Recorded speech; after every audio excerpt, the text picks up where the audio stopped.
Assalamualaikum warahmatullahi wabarakatuh. Alhamdulillah, salatu wassalamu ala rasulillah wa ala alihi wa sahbihi wa mawalah. La hawla wa la quwata illa billah. Allahumma salli ala sayyidina Muhammadin al-fatih lima ughriq wal khatim lima sabaq nasirul haqqi bil haqqi wal hadi ila siratikal mustaqim. Sallallahu alaihi haqqa qadrihi wa miqdarihi al-azim, amma ba'du. Mari kita lanjutkan kajian kita dalam kitab Al-Azkar. Alhamdulillah kita sudah sampai di halaman 206 ya. Bab tentang memuji Allah Subhanahu wa taala. Dan mohon maaf 2 hari kemarin karena kamera agak sedikit error, sampai sekarang juga belum bisa. Maka dari itu kita tetap kajian untuk mengkodok yang kemarin, yaitu mengenai nanti setelah kitab Al-Azkar kita belajar mengenai cabang iman, lalu kemudian kita lanjutkan dengan syarah Safinah atau Kasyifatus Saja. Bismillahirrahmanirrahim. Qala al-muallifu al-Imam An-Nawawi rahimahullahu taala, nafa'ana wa nafa'akum bi ulumihi fid dharain amin ya rabbal alamin. Faslun fi bayani ma huwa ruknun wa syartun fi khutbatul jumu'ati wa ghairiha. Fasal mengenai penjelasan apa saja yang termasuk rukun dan syarat dalam khutbah Jumat dan selain khutbah Jumat. Alhamdulillah ta'ala ruknun fi khutbatul jumu'ati wa ghairiha. Ini menjelaskan walaupun kemarin itu dalam sebuah penjelasan mengenai memuji Allah Subhanahu wa taala, dan yang paling afdal adalah ketika kita memulai mengaji, memulai belajar itu dengan memuji Allah, dengan yang paling afdal adalah alhamdulillahirabbil alamin.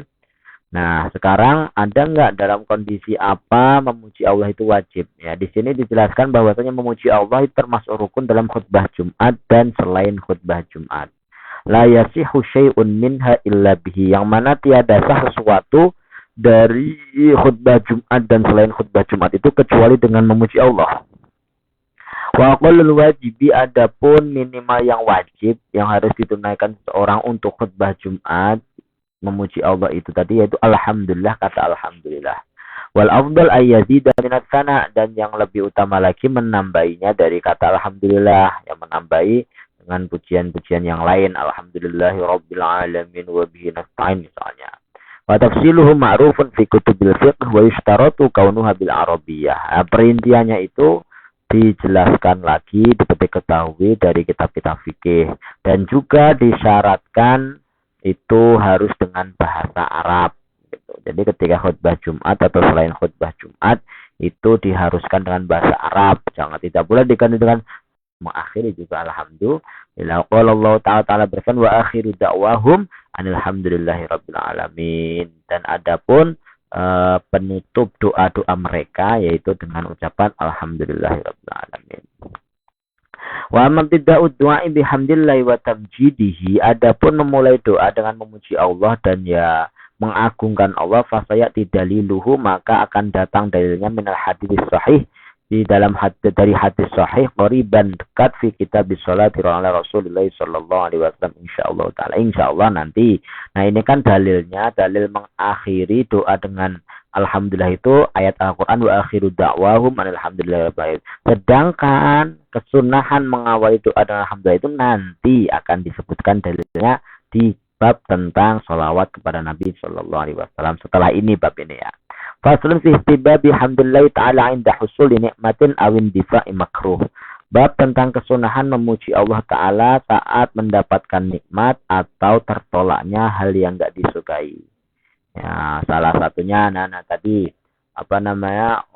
memuji Allah itu ada yang wajib di khutbah Jumat dan selain khutbah Jumat. Memuji Allah itu juga disunahkan saat memulai doa dan mengakhiri doa.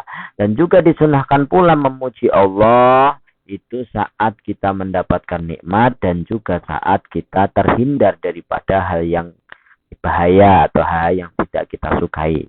Yustahabu hamdulillah ta'ala, disunahkan memuji Allah Ta'ala indah husuli nikmatin, saat mendapatkan nikmat, awin difa'i makruh, atau tertolaknya hal yang tidak disukai atau hal yang makruh, hal yang tidak dikehendaki, sawa'un hasolah, baik itu terjadi dalika yang demikian itu linafsihi, bagi dirinya, awli sahibi, atau bagi temannya, awlil muslimin, atau bagi orang-orang muslim. Nah, Terus kemudian kalau orang yang dapat nikmat itu memuji alhamdulillah itu kepada yang disunahkan siapa? Apakah pelakunya atau temannya atau orang yang mendengarnya atau atau orang lain ya, walaupun nggak kenal sama sekali gitu. Nah itu juga disunahkan bagi dirinya sendiri, bagi temannya, bagi kaum muslimin secara umum untuk mengucapkan alhamdulillah saat mendapatkan nikmat dan juga saat tertolaknya hal-hal yang tidak dikehendaki atau tidak disukai. Rawaina fi sahih Muslimin, kami meriwayatkan di kitab Sahih Muslim an Abi Hurairah dari Abu Hurairah radhiyallahu anhu, anan Nabi bahwa Nabi sallallahu alaihi wasallam utiya lailata usriya bihi bi qadahaini min khamrin wa laban. Bahwa Nabi sallallahu alaihi wasallam ketika di malam Nabi diisrakan itu didatangkan kepadanya dua wadah, yaitu satu wadah isinya minuman keras, satu wadah isinya susu. Fanadhara ilaihima, lalu Nabi melihat keduanya. Fa'akhadhal laban, lalu Nabi mengambil susu. Faqala lahu Jibril sallallahu alaihi wasallam, lalu Jibril berkata kepada Nabi, alhamdulillahilladzi hadaka lil fitrah, lau akhadhtal khamra ghawat ummatuk. Segala puji bagi Allah. Nah, ini apa yang dikatakan oleh Jibril. Segala puji bagi Allah yang telah memberikan petunjuk kepadamu tentang kefitrahan. Tentang kefitrahan itu di sini adalah ya susu itu menunjukkan fitrah, menunjukkan fitrah yang baik gitu. Lalu jika engkau mengambil, tadinya kalau engkau mengambil minuman keras, khamr, niscaya umatmu itu akan menjadi menjadi umat yang berdosa, menjadi umat yang tidak taat sama Allah Subhanahu wa taala. Ternyata Allah Subhanahu wa taala memberikan petunjuk kepada Nabi untuk memilih susu, yang artinya susu itu adalah fitrah. Fitrah itu adalah kesucian begitu. Faslun fi bayani ma yaquluhu al-'abdu idza qubida lahu walad. Nah, pasal mengenai penjelasan apa yang seseorang ucapkan ketika dia lagi diberikan musibah kehilangan seorang anak. Nah, tiba-tiba dibenarkan cobaan saat anak yang masih kecil itu wafat, atau dalam kandungan wafat, atau masih bayi wafat, dan lain sebagainya. Rawaina fi kitab Tirmidzi. Kalau yang awal tadi itu kan diberikan pilihan itu kan mendapat nikmat susu atau khamr, susu atau minuman keras kan begitu.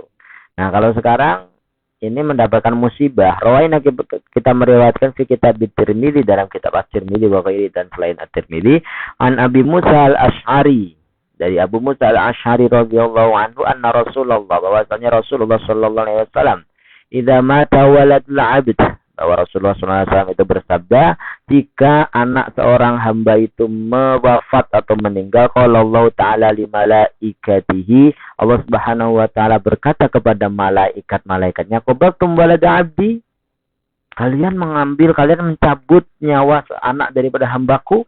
Fayaqulu na'am, lalu malaikat menjawab iya. Fayaqulu, lalu Allah Subhanahu wa taala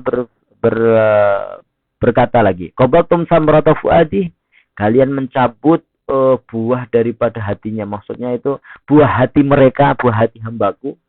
Fayaqulu na'am, lalu malaikat menjawab iya. Fayaqulu famadza qala 'abdi, lalu Allah bertanya, apa yang hambaku ucapkan gitu ketika tatkala kalian itu mencabut nyawa anaknya gitu.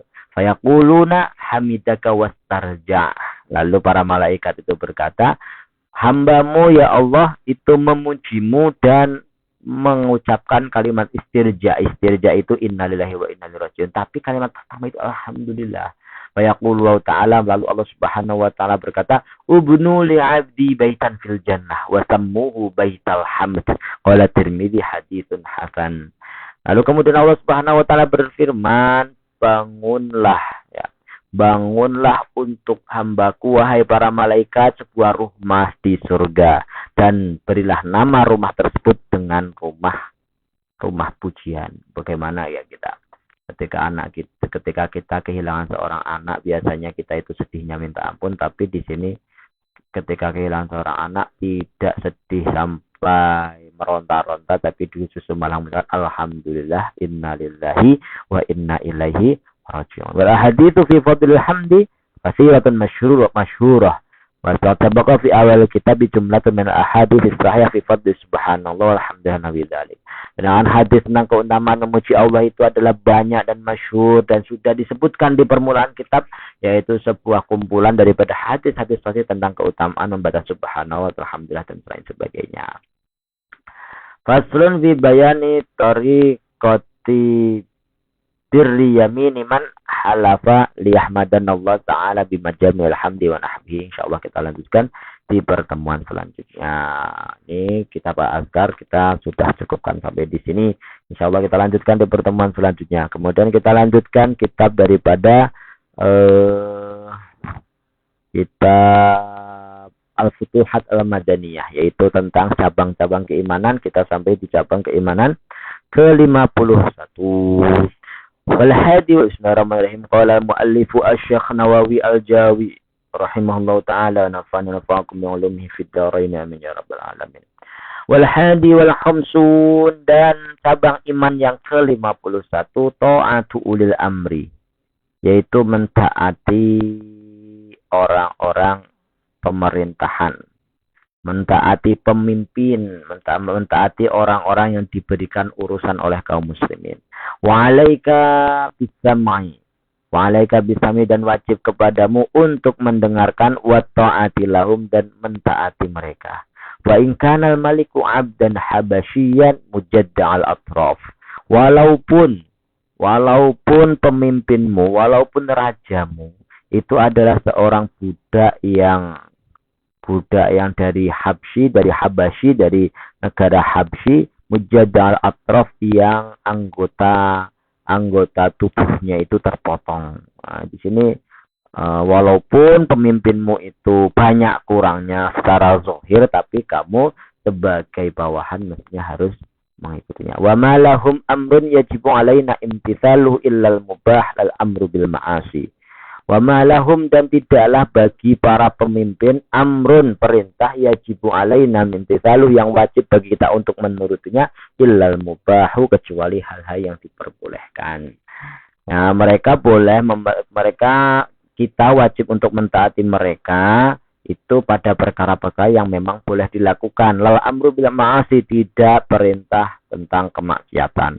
Fa in ghasabuka, fa in ghasabuka faqbal ghasbahum fi ba'di ahwalik. Maka jika pemimpin itu menggosok, itu mengambil hakmu, maka terimalah perbuatan ghasab mereka di sebagian keadaanmu. Wa in amaruka bil ghasbi fala taghsab, dan jika mereka memerintahkanmu untuk berbuat ghasab, untuk mengambil hak, fala taghsab, maka janganlah kamu menggosok. Nah, ini mana ini?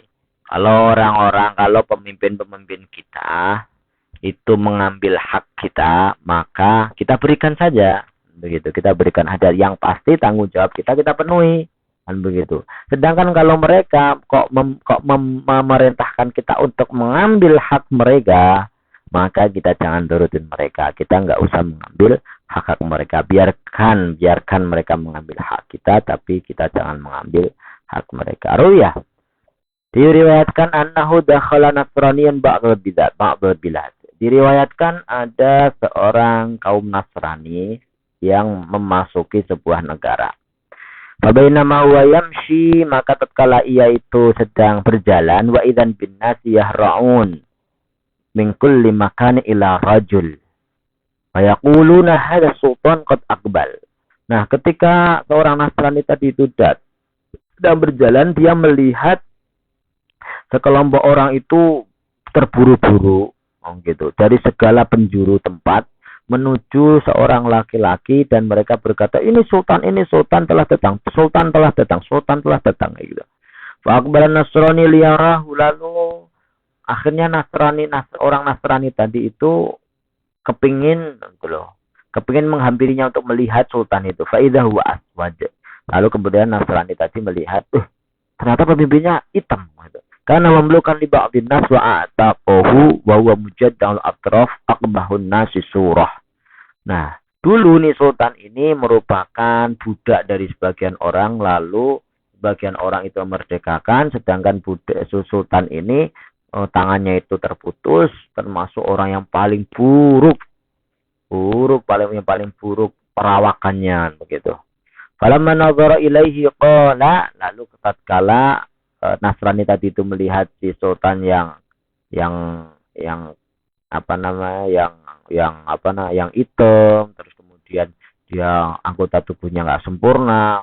Ketika melihat hal seperti itu, Nasrani kemudian berkata, saya bersaksi bahwa tiada Tuhan selain Allah, yang tiada sekutu baginya dalam kerajaannya. Allah Subhanahu wa taala la syari'a asyhadu alla ilaha illallah wahdahu la syarikalah fi mulki. Yaf'alu ma yurid. Allah itu berbuat apa yang ia kehendaki, wa yahkumu dan Allah berhak menghukum apa atau menghukumi dengan apa yang ia kehendaki. Faqila lahu, maka malah ada yang bertanya kepada orang Nasrani, "Maladzi da'aka ila islami wat tauhid?" Apa yang mendorongmu untuk masuk Islam? Kok tiba-tiba kamu melihat seorang pemimpin hitam, terus tubuhnya nggak sempurna, terus kemudian dia itu kok tiba-tiba mengucapkan kalimat syahadat? Apa yang mendorongmu untuk masuk Islam? Faqala, lalu Nasrani menjawab, sultanatu hadzal abdil aswad. Fa inni ra'aitu minal muhal ayajtami'a ithnani ala tauliyatin mithli hadza ala asyrafi wal ulama wa arbabiddin. Yaitu saya itu melihat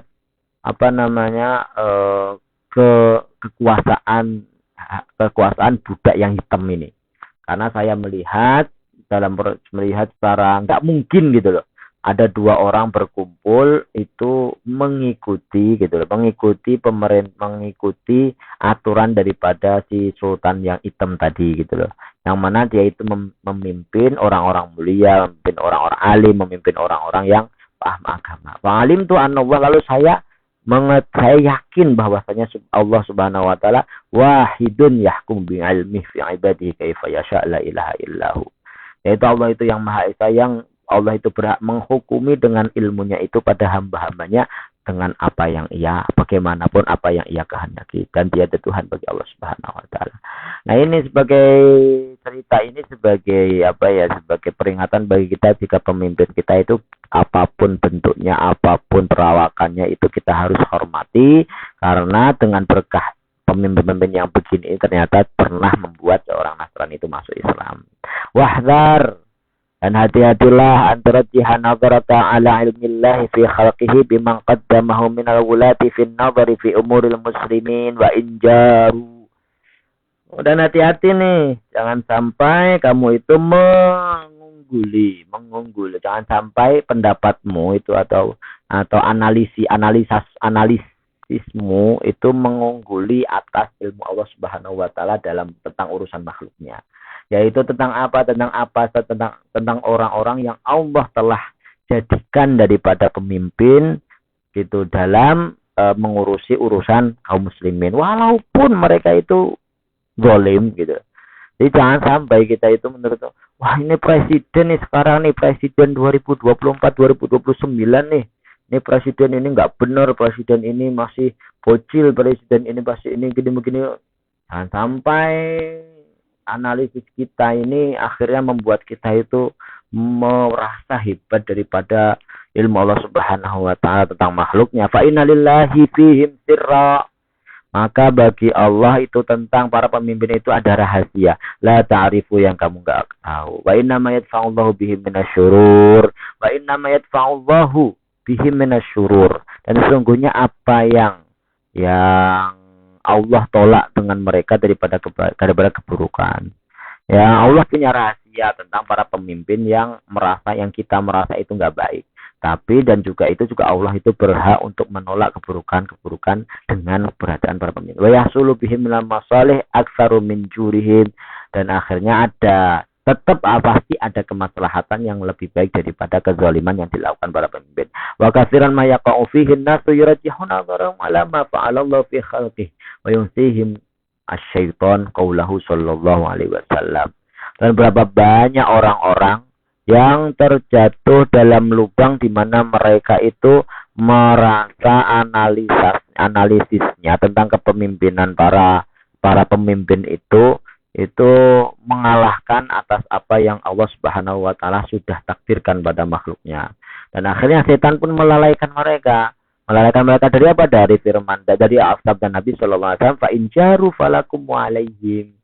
Andaipun jika para pemimpin itu berbuat zalim, melenceng, maka itu itu juga bermanfaat bagimu dan pasti akan menjadi bumerang bagi mereka sendiri. Wa in adalu falakum walahum. Andai pun jika mereka itu berbuat adil, maka itu bermanfaat bagi kalian dan bermanfaat pula bagi mereka. Wa innallaha yaz'u bisultan ma la yaz'u bil Qur'an. Dan sesungguhnya Allah Subhanahu wa taala mencegah dengan pengaruh daripada pemimpin itu apa yang tidak bisa dicegah oleh dengan Al-Qur'an. Walau lam yakun fi hadhil mas'alah illa tiradul malaikati Allah ta'ala fi khilafati Adam alaihissalam lakana khafiya. Dan andai saja tidak cukup dalam permasalahan ini kecuali tentang cerita di mana protesnya para malaikat atas Allah Subhanahu wa taala tentang Allah Subhanahu wa taala yang telah menjadikan kekhilafahan kepada Nabi Adam sallallahu alaihi salam. Itu udah cukup sebenarnya. Jadi gini nih.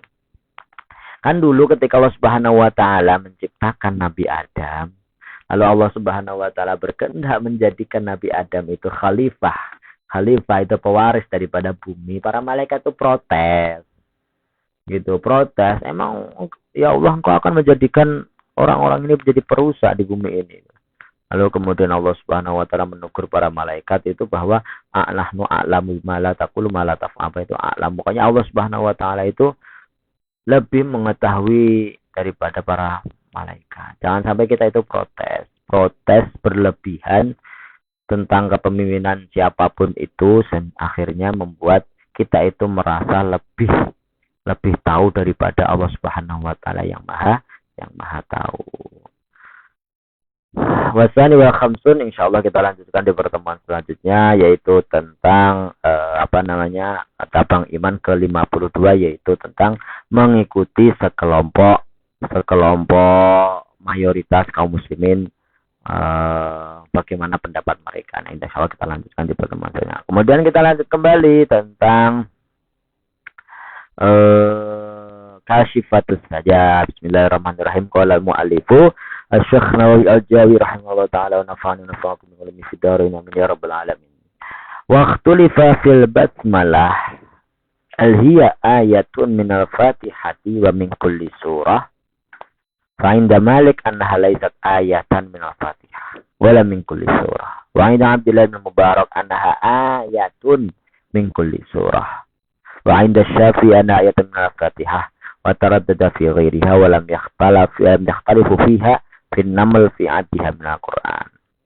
Nah, yang kemarin udah membahas tentang bacaan Al-Fatihah, bacaan basmalah. Nah, basmalah itu termasuk bagian Al-Fatihah dan bagian dari surat atau bukan. Nah, kita kan tahu misalnya di setiap surat selain surat Baroah itu kan semua diawali dengan basmalah. Nah, pertanyaannya, basmalah yang ada di Al-Fatihah dan basmalah yang ada di setiap permulaan surat itu termasuk bagian daripada Al-Fatihah dan surat atau bukan?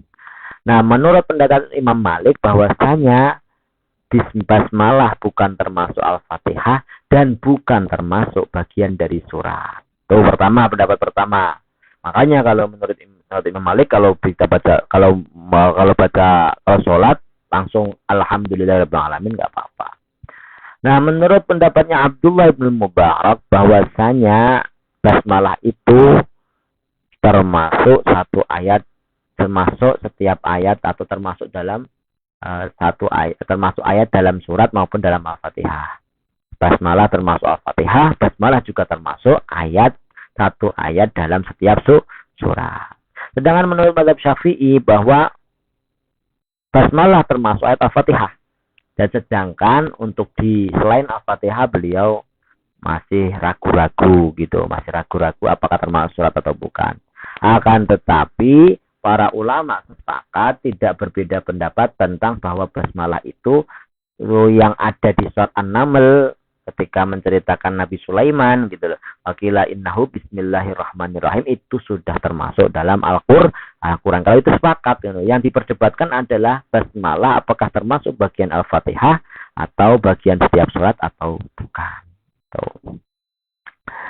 Amin khawasiha idza talaha syakhsun 'inda an-naumi 21 marrah amina tilkal lailah minasyaiton wa amina baitahu minas sariqah wa amina min mautil faj'ah wa ghairi dzalik minal balaya afadahu Ahmad As-Sawi. Nah, ini termasuk keistimewaan surah basmalah itu jika seseorang itu membacanya sebelum tidur, ketika hendak tidur 21 kali, maka insya Allah di malam tersebut ia akan aman daripada setan, rumahnya aman daripada pencurian, lalu kemudian ia aman daripada mati secara mendadak dan lain-lain dan cobaan-cobaan yang lain. 21 kali Bismillahirrahmanirrahim itu sebelum tidur. Ini dari Syekh Ahmad As-Sawi. Itu. Anjuran mengawali sesuatu dan alhamdulillah at-tana'u bil kalam bil al-jamil ikhtiyari, insyaallah kita lanjutkan di pertemuan selanjutnya. Sedikit saja karena ini kita sudah merangkap kitab Azkar, kemudian kitab Futuhat Al-Madaniyah, kemudian kita belajar tentang kitab Kasyifat. Semoga bermanfaat. Assalamualaikum warahmatullahi wabarakatuh.